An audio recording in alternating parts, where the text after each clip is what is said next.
Hello, I am Vitold, and there is a lot of stories that reach me about how happy some of you guys are with your Kawasaki Versys 1000 motorcycles, and it strikes me how dedicated and how loyal the fan base of this bike is. And I spent some time with Versys 1000 not that long ago, and since then I am not surprised, but I've got to tell you that I didn't even want to try this bike, thinking that it may be, for whatever reason, looking outdated, not being an exactly true adventure motorcycle with a 17-inch front rim and a small suspension travel at just 15 centimeters in the front and the rear. And boy, how wrong I was. This thing has some features executed so well that I wish that other manufacturers were making their motorcycles that good in those particular areas. Versys 1000 is not the newest bike, and you can see that just by looking at its instrument panel, for example, and this may actually be a super cool thing that there is an analog rev counter. I for sure enjoy the real needle once in a while, however that sounds. But going straight to the point, in this video I'll go through all three versions of the biggest and most powerful Versys in the Kawasaki family, so the 1000 and its standard, S and SE versions in 2022 and for 2023, likely onwards for quite some time. These are the three versions present in many markets, and they are also positioned in this exact order, with the standard being the base version, the S being a seriously upgraded one, and then SE with something more. So I'll guide you through what the base Versys comes with in the standard version, then what S adds for how much, and then what the SE is all about and why Kawasaki charges you so much more for the SE than S. Some changes are not obvious. It's actually not easy to get down to how the versions really differ, and there may be some little exceptions on some markets, but not in regard to the core stuff. And one more thing to add is that Versys 1000 is surely not a cheap bike, despite Kawasaki also not being generally considered a premium manufacturer. I was wondering for a long time, first looking at the specification, why in the world they would price this bike like this, at the same time in line with the market leader from a premium brand, the BMW R1250GS. And eventually I just said, to hell with it, I'm going to go and try the top of the line SE version. And boy, that sound of a mighty 4-cylinder engine is like nothing else in this class. If you are into 4-cylinder motorcycles, the deepest sound that anything can make nowadays in this category is the Versys. And it's also one of the best balanced motorcycles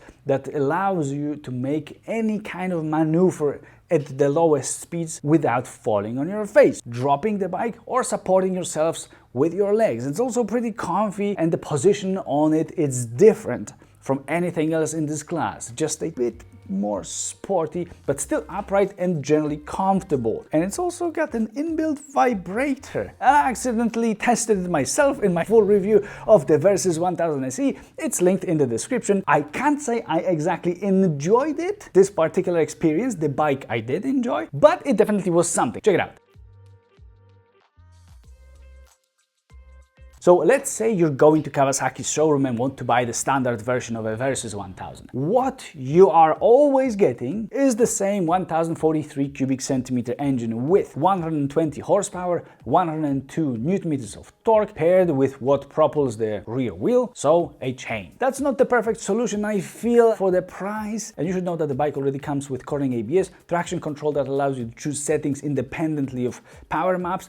Right, there are also power maps to set there as well. There is also cruise control and a 12-volt socket near the dash. The awesome office chairs that I use are 7G11 from Powerseats, and yes, they are electrically adjustable, which is crazy, but there is nothing better that you may get. Check them out at powerseats.eu. The windshield is also height adjustable in all versions, but in the standard one, the cheapest, the windshield itself is pretty short and likely not that useful. On the other hand, what is lacking in all versions, and you should know that up front, is adjustment of the seat. That is set at 84 centimeters from the ground. It shouldn't be too high for most, but know that you cannot do anything about it once it's installed. You may of course get a shorter seat, modify the original one, or buy something completely aftermarket as you please. There's also a center stand and a so-called easy mount side pannier system with nothing else needed but the panniers themselves to be installed. And those you'll have to pay for extra, and that's, I guess, fine. One thing that seems like a little bit too much is the display with an onboard computer which is similar to the one on a ticket machine from the early 2000s, so it's analog. Come on, Kawasaki. This should be illegal, and it's too obvious of a move to force us to go for the S version. It surely would feel to me like I need to get rid of this thing, and for staggering 22% uplift in price, I can upgrade to Versys 1000S. Now, this version makes a lot more sense as it comes with a taller windshield and exactly a TFT screen instead of this analog thing that's so much out of place. I wonder why Kawasaki so proudly advertises that base analog LCD as, and quote here from the website, instrumentation with an advanced high-level design. I tend to disagree with some points of this statement. However, the rev counter stays as it is with a real needle, and I love it. And it may be actually an advantage that soon may otherwise be gone. With it also comes Bluetooth connectivity to your smartphone, cornering front LED lights aside just normal LED front lights. The cornering ones are those separate lamps below the sides of the fairing. You are also getting handguards, which I feel make the bike look better simply, and they cover our silky smooth hands from any harsh weather. Inside you may create your own microclimate, also thanks to heated grips that the S version introduces. But if you are riding in Spain or Italy and don't care about heating your limbs up even more, then there's one feature that you may like anyways, and it is a quick shifter. It's not the most advanced one, as it requires more attention than in motorcycles with a, let's call them, more modern systems, but most of the time you should be able to use it as you just would use a quick shifter. During my time, once it happened that I didn't want to engage, but it wasn't generally a rule. You may get it for the standard version of a Versys 1000 if you want to pay extra for it, and here in the S, you're just getting it as a part of the whole upgrade. And I would say that it's probably worth it. The bike is pretty flexible for the power and torque that it's got. It's not a speed demon nor an acceleration demon, so don't expect an adrenaline rush too much, but it's very smooth when you rev it, when you accelerate and when you decelerate, unless you switch to a vibrator mode, of course. And okay, but that's not the end, as there is a change in how you operate the riding modes that no longer work just separately from other things, but are integrated instead, and you may choose from 3 predefined modes called Sport, Road and Rain. I also use a setting called a Rider that you can customize. The last 3 things that you're getting is different colors than in the standard version, 3 more kilograms of weight of all that additional equipment, and watch this, self-repairing paint that can fix itself after very light scratches. Don't try this at home though. I haven't tried this and I don't expect miracles, but Kawasaki mentions it as one of the elements of the upgrade, and sure, cool, why not? Is it worth 22% more, this whole version? Probably not.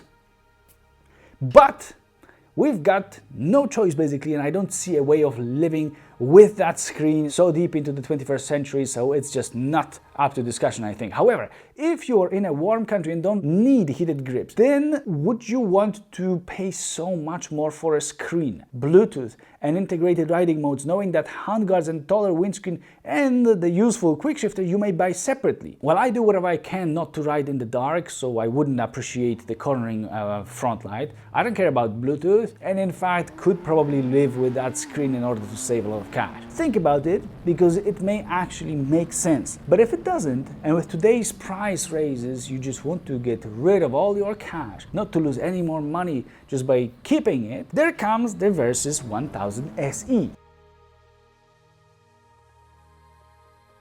It's 14% more expensive than the S, and crazy 40% more, 40 more than the standard. Almost half more. It incorporates all the upgrades and differences from the S and adds one option in the menu.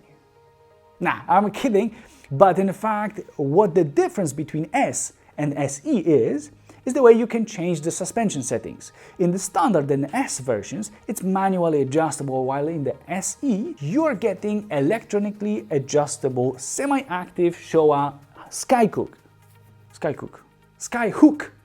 suspension. It will be hooked from the sky, same as on Ducati, same terminology. There are 3 preset modes that are called hard, normal and soft, and also there is a custom mode in which you may input your own settings to create your own mode. The differences between the extreme options, the extreme modes here, settings, are quite significant, with hard being extremely hard to the point of making it unusable in my opinion, for me at least. Semi-active means that it reacts to what it feels is going on with the road. It sounds smart and it likely is smart, and I haven't tried the bike without it, but if I was to choose, of course I would go for it for this suspension. Riding modes in the SE also take into account the suspension here, and apart from that, you've got one more extra thing. It's yet different colors again. So well, is this worth 14% more money? So over 2,000 euros depending on a day and the currency exchange. That's a tough call, but I think I might be having an answer to that, since this should be a nice upgrade. Know that you may add auxiliary lights that you see in the video, but there is no option, for example, of keyless access,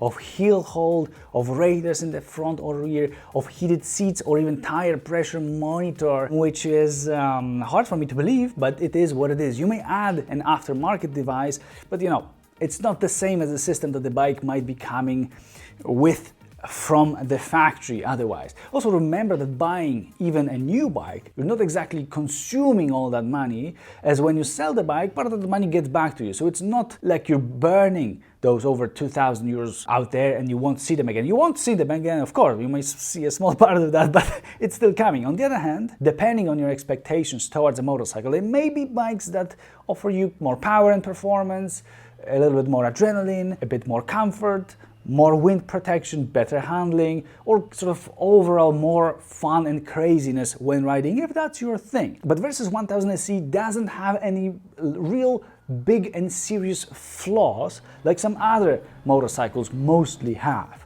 And one thing that you should compare with others is handling, I think. To me, it feels like the bike fights you way too much on a twisty road with every lean you're trying to make, and will rip your legs rather than start turning with ease. KTM 1290 Super Adventure R is similarly hard to convince to turn, but if this is not a deal breaker for you, or if it's still good enough for you and eager enough, you still like the way that the bike looks, you enjoy Kawasaki's Japanese heritage and trust all the good words from so many happy owners, this may be a bike for you. It's not cheap, however, so put your butt on it before buying it for sure, that's for sure. Also, watching my ruthless review of it from the link in the description should probably help you to get a perspective and know what to pay attention to exactly when you test ride this motorcycle. So, see you there.